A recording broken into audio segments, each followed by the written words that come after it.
Fake cops hired by a power-drunk HOA shattered my daughter's spine over a backyard treehouse, and fate handed me the keys to their jail. I'm John Walker, a dad who swapped a police badge for a quiet life in suburban Texas, only to find myself at war with a clipboard-wielding tyrant. If you've ever been steamrolled by an HOA or fake authority, you'll get why this fight hit home. Drop your story in the comments. Let's swap battle scars. Oak Ridge, our neighborhood, is all manicured lawns and simmering grudges.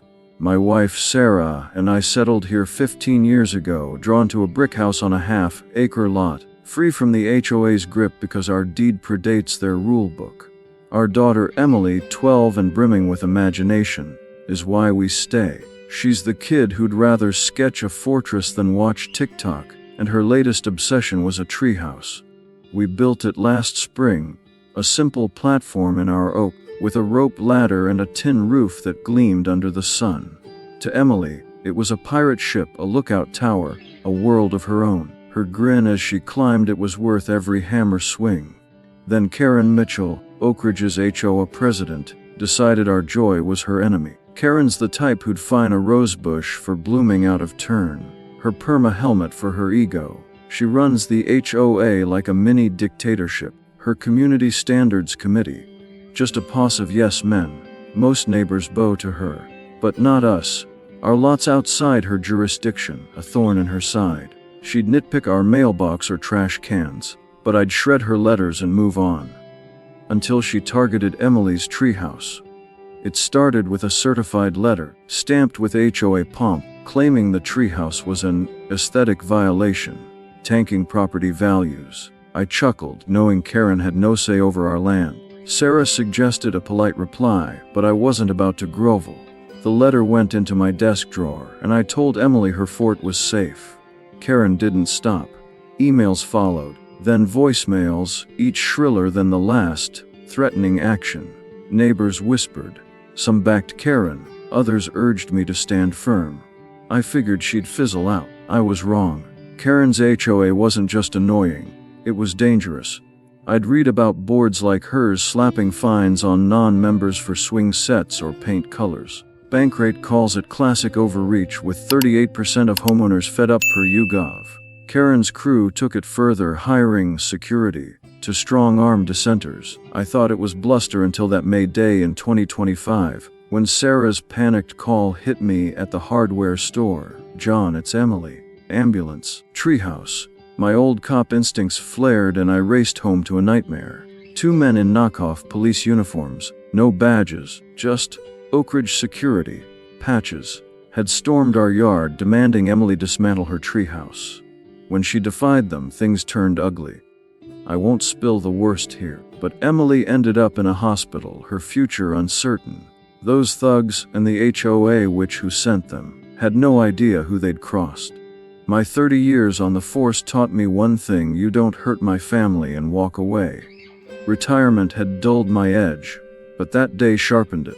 Karen thought she could bully us into submission, wielding her HOA like a scepter. She didn't know I'd turn her game upside down, landing as warden of the jail where her goons would rot.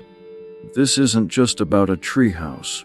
It's about fighting for what's yours when petty tyrants overstep. It's a tale of revenge with a side of laughs at HA absurdity, and it's got a payoff you'll cheer. Got an HOA horror story? Share it below, and stick around to see how I made Karen's empire crumble. It began with a treehouse, my daughters having in our Texas backyard. I'm John Walker, a father who thought ignoring an HOA's tantrum would keep the peace. Karen Mitchell's letters about Emily's fort piled up, but I figured our non-HOA lot made us untouchable. That miscalculation set the stage for a showdown I never wanted but wouldn't lose. Our Oak Ridge home was our sanctuary. Sarah and I bought the place for its sprawling lot, untouched by HOA bylaws thanks to an old deed. Emily, our 12-year-old dreamer, made it home. She'd spend hours sketching or climbing, her mind a whirlwind of ideas. Last spring, she fixated on a treehouse, drafting blueprints with the precision of an architect. Sarah and I jumped in, spending a weekend nailing boards into an oak. Emily directed, her laughter louder than the hammer. The result, a sturdy perch with a swinging ladder and a tin roof that sang in the rain. She painted it blue, hung a sign, Emily's Fort, and made it her refuge, a place to plot adventures. Karen Mitchell saw it as a challenge. Her OA ruled Oakridge like a homeowner's gulag, enforcing rules on grass length or mailbox hues. Karen, all business suits and superiority, loathed our independence.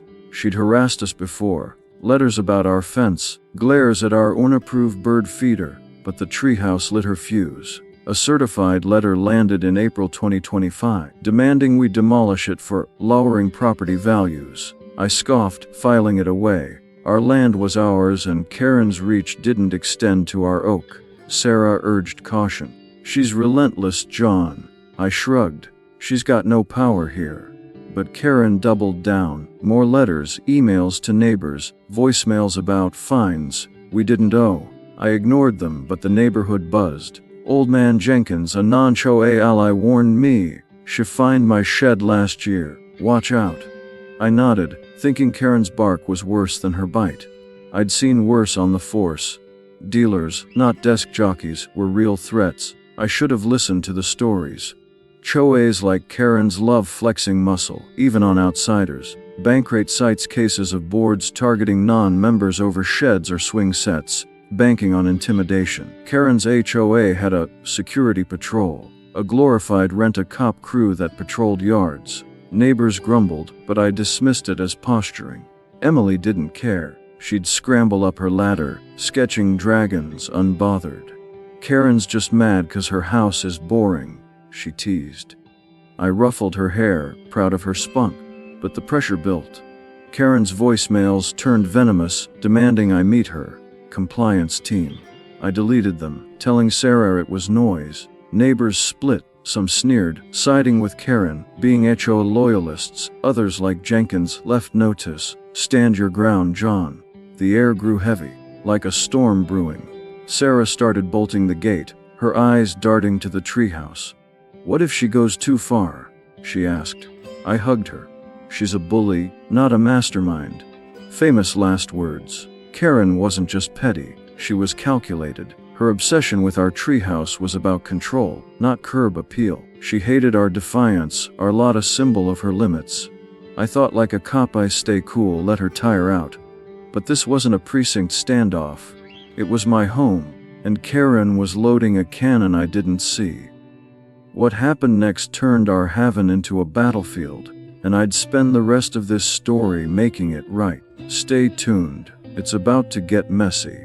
Then came the day that broke us. I'm John Walker, a father who learned too late that an HOA's spite can draw blood. Karen Mitchell's campaign against Emily's treehouse had seemed like a nuisance. Letters, threats, nothing I couldn't handle. But on a May afternoon in 2025, her hired muscle turned our Oakridge yard into a crime scene, leaving my daughter fighting for her future. This is where the fight got real. It was a lazy Saturday, the Texas sun baking our half-acre lot. I was at the hardware store eyeing paint swatches when Sarah's call hit like a gunshot. John, Emily's hurt. Treehouse, hurry. Her voice cracked and my heart sank. I floored at home, old cop reflexes sharp, weaving through traffic as dread churned. Sarah's words, treehouse, ambulance, looped in my head. I knew Karen was behind it. I screeched into our driveway to find hell unfolding. An ambulance idled on the grass, lights pulsing. Neighbors gawked from the curb.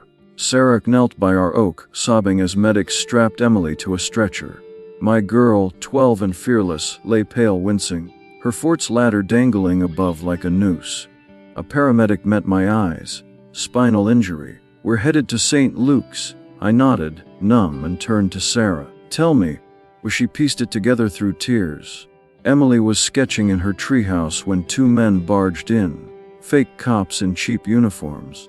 Oakridge security, patches, no badges. They demanded she tear down her fort, shouting about HO orders. Emily, all grit, snapped, "Get out. This is my place." They didn't back off. One Bob Smith grabbed her arm. She jerked free, but Joe Carter, the other thug, lunged. In the scuffle, Emily fell 8 feet, hitting the ground with a sickening crack.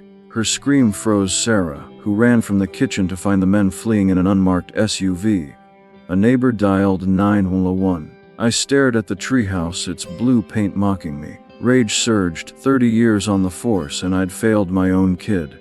Sarah gripped my arm. Find them, John. I was already on the phone with Detective Ramirez, a precinct pal. By dusk, he'd nabbed Bob and Joe at a bar, their rented SUV a dead giveaway.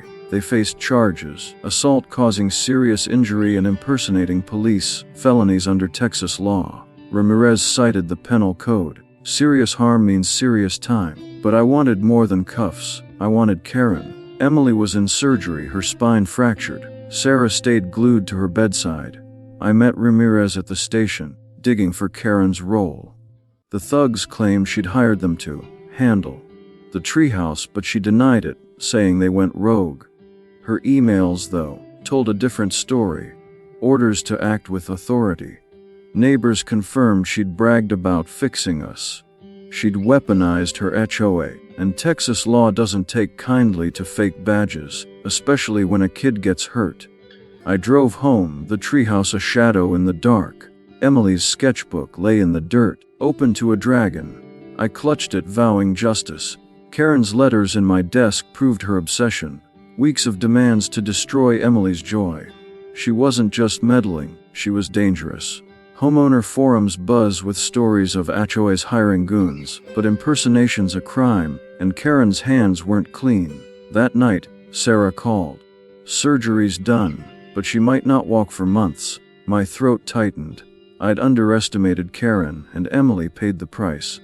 But I wasn't done. Those thugs were in cells, and Karen's empire was wobbling. What came next? My play for power, their time under my roof, would flip this story. Keep reading. I'm just getting started. The system crawled, so I gave it a shove.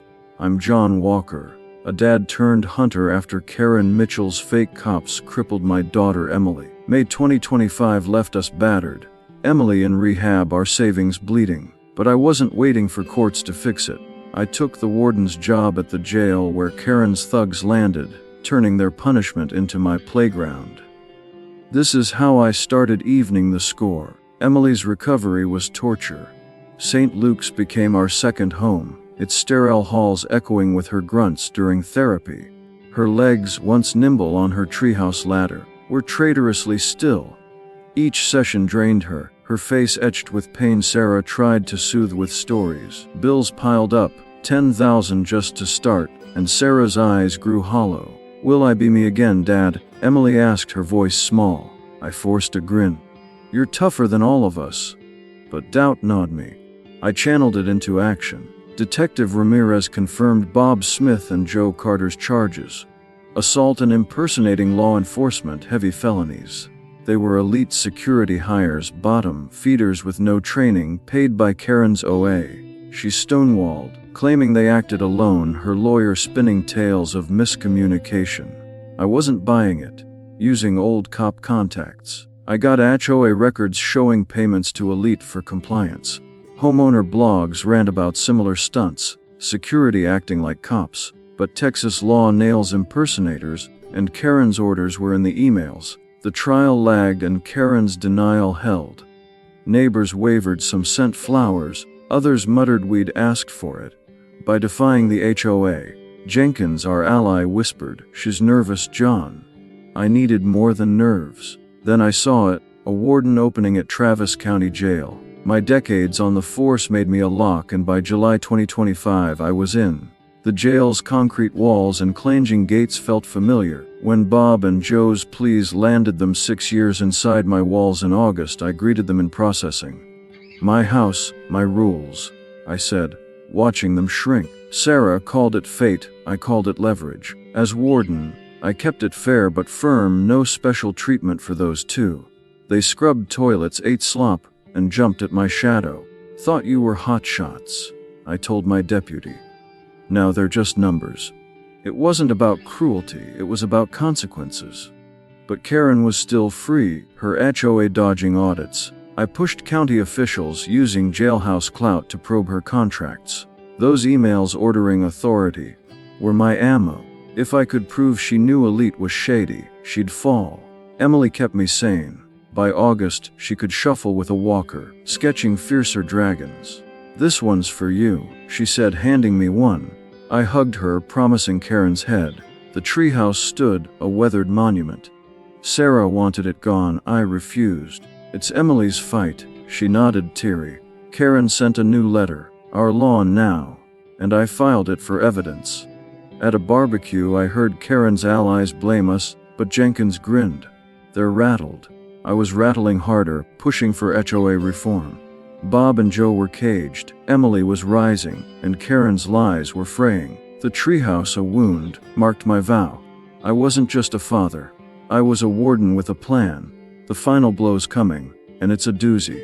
Stay with me. I've got the keys, and they're sweating. I'm John Walker, warden of the jail where the fake cops who hurt my daughter Emily now rot. By fall 2025, Karen Mitchell's OA was crumbling, Emily was rebuilding, and I was rewriting Oak Ridge's rules. This is how I toppled a tyrant, lifted my kid, and turned a treehouse into a beacon. Love this tale of justice? Smash that like button, subscribe, and ring the bell for more. At Travis County Jail, Bob Smith and Joe Carter learned their place. 6 years for assault and impersonation, served under my roof. I kept it by the book. Same bunks, same gruel, but my presence was enough. They'd flinch at my boots' echo, knowing they'd crossed the wrong dad. Karma's got a badge now, I told a guard, smirking. The jail, all steel and routine, was my stage, and those thugs were bit players in my justice show. Karen was the real prize. Her rogue contractor excuse wobbled as my county allies audited her OA. Emails from my desk drawer. Her orders to act with authority nailed her. Texas courts loathe HOA stunts, and her payments to elite security, a barely legal outfit, screamed liability. I took it public at an October community meeting. Karen, all bluster and hairspray, rambled about standards. I stepped up, brandishing her letters and emails. She sent fake cops to break my Emily. I said, "Here's the proof." Neighbors roared, Karen faltered. The auditor's report, shady hires, no oversight, sealed it. She quit that night, her board in chaos. Oak Ridge breathed free. The HOA reformed with Jenkins, our shed defending neighbor, steering it toward fairness. No more goon squads, no more non-member harassment. Karen vanished, her reign a bad memory. She thought she was queen. I told Sarah, but she just crowned herself fool. Neighbors apologized, some admitting they'd feared her. Old man Jenkins dubbed the treehouse Fort Victory, and we laughed, healing together. Emily stole the spotlight. By October, she ditched her walker for a cane, her steps shaky but sure. Rehab was hell, but she glowed, sketching treehouse designs, trapdoors, pulleys, kid-friendly. "I'm selling kits," she declared. "Every kid deserves a fort." Sarah and I backed her, launching Emily's Fort Kits online. Her first sale to a Dallas family lit her up.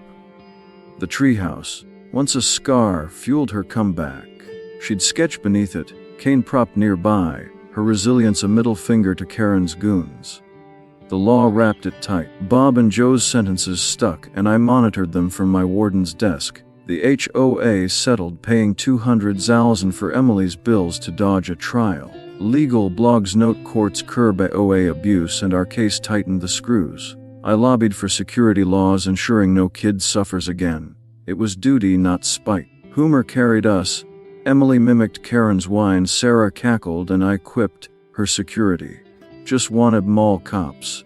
The treehouse's stand was our punchline. By November, we were whole. Emily's kits sold, her story in the local paper. She eyed her fort, vowing to climb it. "Party when I do," she grinned. The treehouse, fresh painted by her pals, stood tall. My warden roll fit like an old holster. Sarah's garden bloomed, and Oak Ridge felt like ours. Got an HOA tale or love a good takedown? Comment below. This fight's done, but the story's alive.